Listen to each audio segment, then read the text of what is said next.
Hi everyone, sorry I haven't posted in a while.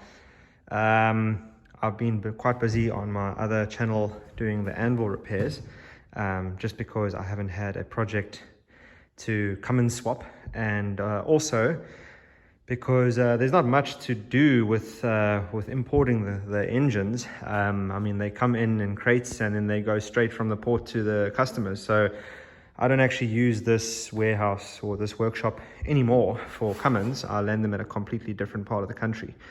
So that leaves me, obviously, this workshop, which I pay almost nothing for. So I've been doing a lot of anvil repairs. There's another one there that I'm busy with.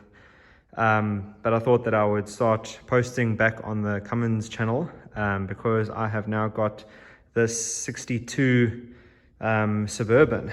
So the plan on this is that I want to, this is as it came. So it came, the front clip is completely bent. I'll take you down there now. The bonnet's really nice. It hasn't rusted in its usual spots, but the cab is pretty rusty. Cab corners at the bottom there by the firewall, where the firewall meets the floor, are gone.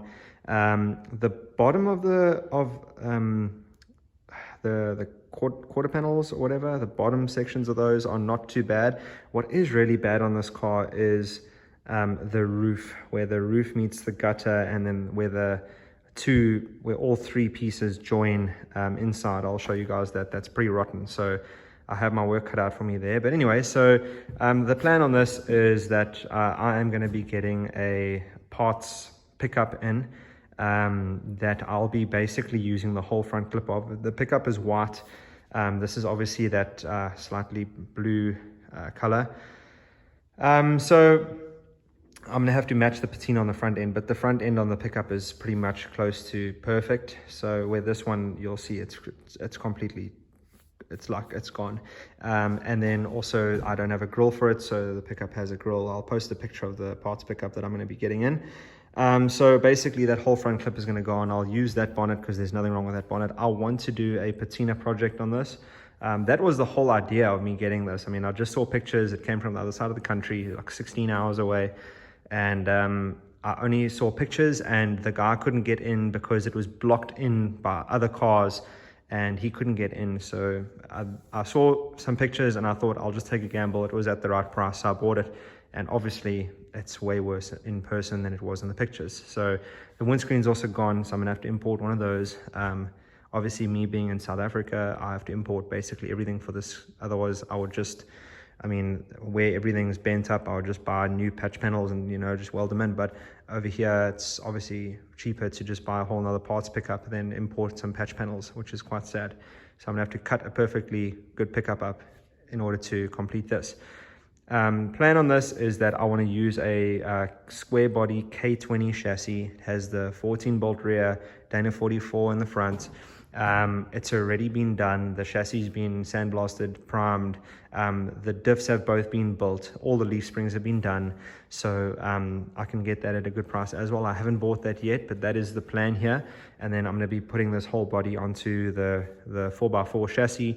I have to shorten it by, what is it, like 15 inches, I think. I'll have to check. Obviously, we work in centimeters. It's 41 centimeters that I have to shorten the chassis by in order for the wheelbase to match this, which will be cool. And then I want to do a Cummins 4BT with a ZF S542 and the NP205 transfer case, and then basically standard running gear. The reason why I'm doing a 4BT and not a 6BT is I live in a very small town. Basically from where I am at the moment, which is on the outskirts of town towards the one side, if I have to drive from here at 60 kilometers an hour all the way through to the other side of town, on the outskirts of the other side, it's a 10-minute drive. So it's really, I live in a small town, so for me to run around in a 4BT is going to be perfect. I'm not going to do heavy towing with this. The idea is that it'll be for me and the family to basically go camping or, go on road trips with, or something like that. I have 2 young kids, so by the time this is done, they're not going to, well, they'll be, look, my daughter's 4 and my son is 1, so by the time I'm done with this, they'll probably be 10, 10 and 6 or maybe something like that. So hopefully we'll see how it goes, but they'll be at the age where we can just sort of, cruise around and have fun going camping and going touring and stuff like that. So it's not going to be heavy four-wheel drive. I don't really want to take it heavy four-wheel driving, but it will be able to go off-road, and that's all I really care about. So the 4BT is going to be fine for that. Yeah, so let me take you down and I will show you close up on what's going on. Okay, so you see the front grille surround is pretty bad. It looks like this wasn't when it was delivered to me. This is when it was picked up off the farm from the previous owner's transporter. So this whole front end was held on by 5 bolts. They didn't take it off. They just put a winch there and they dragged the whole body onto a trailer. So you can see the damage over there. Look, it was rusty to begin with, so that's fine. It has to be replaced, but there's just a lot of unnecessary damage. Because they didn't just unbolt the front end. You know, the bonnet was loose. They could have just, I mean, when it came here on the trailer, I just quickly unbolted this. I'll show you a little clip of it. I unbolted the front end, I took it off.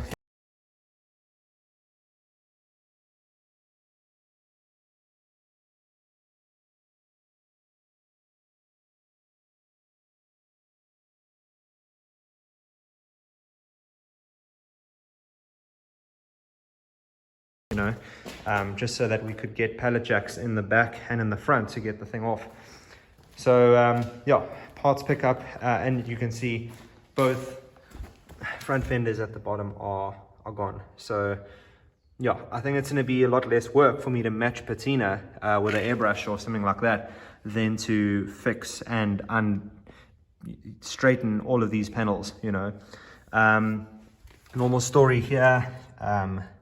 Firewall at the bottom where it meets the floor is completely rusted.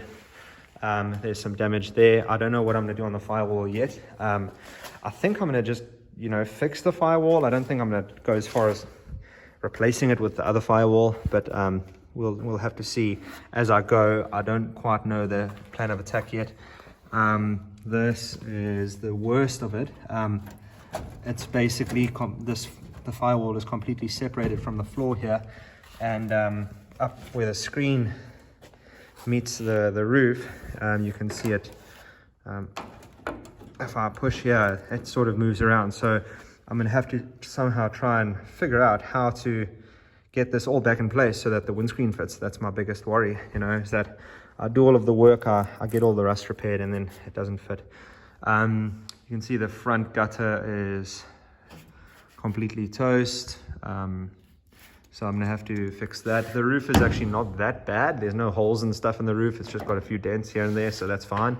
But the whole way down, the roof is bad. Basically, the whole section of gutter, I'm going to have to replace. Now, I don't know what the best solution is. Maybe you guys can help me out here, the guys of you who have done gutter deletes. I don't think I'm a huge fan of it. I've never done it before. I honestly I don't know. So I don't know if it's going to be easier for me to basically fix this, replate, obviously cut out where it's rusted, and then replate it, and then weld a gutter on afterwards, or if I should just leave the gutter off. I don't know. Tell me what you guys think and give me reasons why people do gutter deletes. Let me know if they're successful or not, and we can maybe take it from there. Soles are gone. Back of the floor is actually not too bad. Front of the floor gone. This is how they winched it up now. They put this piece of square tube in and a sling, and they just hoisted it up. So yep, such is life. But yeah, this floor is, I'm not terribly concerned about the floor because it's pretty simple to plate this and to make this up. I've done a bit worse floors on a 58 Dodge station wagon before. The dash is not too bad. I like the patina on it. Again, I'm just going to leave it like that. I've got 2 sets of gauges, so lucky me for being a hoarder. The sun visors are in, which is a pretty rare occurrence in South Africa. That is a very rare occurrence to have the glove box lid. So I'm very, very happy that I have that. And I have the interior light, which is also quite rare to have. The rear floor is gone. So I don't know yet whether I'm going to be putting in a steel floor or if I will replace it with a wooden floor. I will have to see. I think ideally I'd like to go steel floor just because of long lasting factor. But yeah, I don't know. I'll see what the parts pickups floor looks like, and then I'll see if I can graft it in, and if I can, how it'll go and everything like that. But for now, the floor is going to stay out because it actually allows me nice accessibility to fix everything that needs to be fixed. That is a spare door. It is not the original door, so it's not matching. It does have some damage, so I'll see if it's also a white door, so I'll see if the parts pickups door is a bit better off, and then I'll use whichever door is better, you know, whichever needs the least work, and then I'll just match the patina. Let me climb in here. Inside, it's not too bad. This is not an original Suburban. They've cut these windows out, and the reason why that is bent is because the whole roof has rusted out and actually bent in. So if I lift this up, sorry, the lighting's really not good in here, but if I lift this up, that's panel straightened. So I'm gonna have to basically remake this whole box, this boxing over here, which is nice because it's very, very simple. I mean, I can have that bent, you know. So I'm gonna have to remake that whole thing and then weld this in. And it seems, the same as on this side. The side is exactly the same, also over there. And I don't know, again, you guys will have to help me out here, the guys who have had these Suburbans before, but it seems as if, oh, I'm falling through the floor. It seems as if this is one piece of steel from here all the way through to there, and then it seems that the roof is bent from in here across and then up. That would explain why there's so much rust, is because there's no drainage coming through. So all the water would have just hung in here. But if I have a look, I've got these bolts all the way through. And it seems that that bolts the roof on. And obviously it was welded in the front, so I don't know how that works. And I don't know how to fix this. So, yeah, let me know what you guys think and how I'm going to do this. The back doors work really nicely. Yeah, I was shocked that they're actually quite nice. There's a little bit of damage on the doors where the hinges go in. I'll need to strengthen that up a little bit, but not a huge problem at all. So yeah, that is basically it. I'm going to try and see, like you can see the roof there is hammered. Luckily the roof is just formed.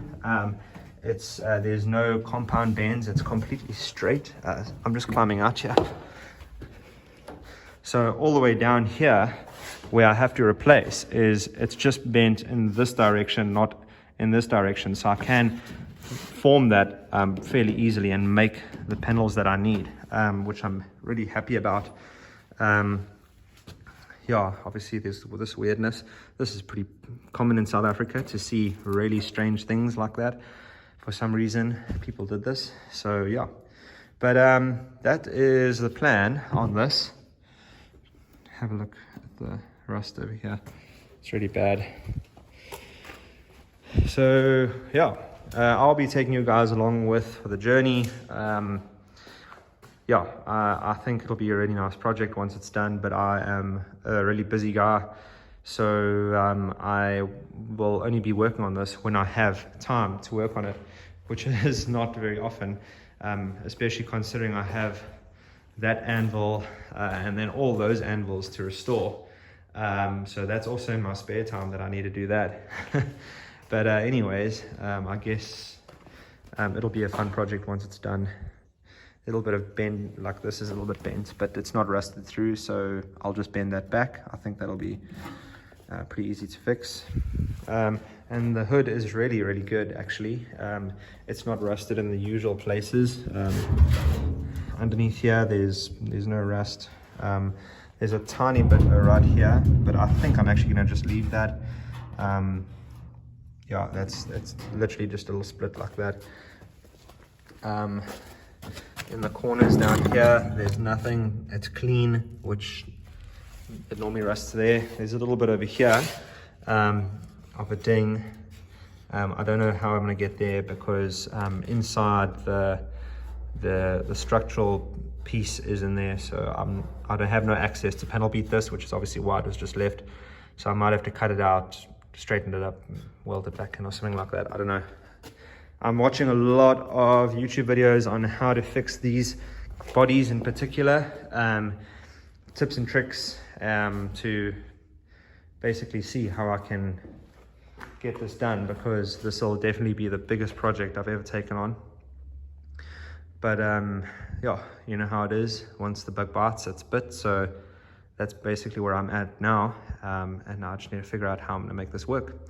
Cool, thanks guys. Hope you enjoy the video, and I'll try and see if I can film a little bit more of the Cummins stuff. It is difficult, but maybe what I can do is just, you know, show startup videos and stuff that my supplier sends, so that you guys can see sort of how that side of the business works. But yeah, thanks.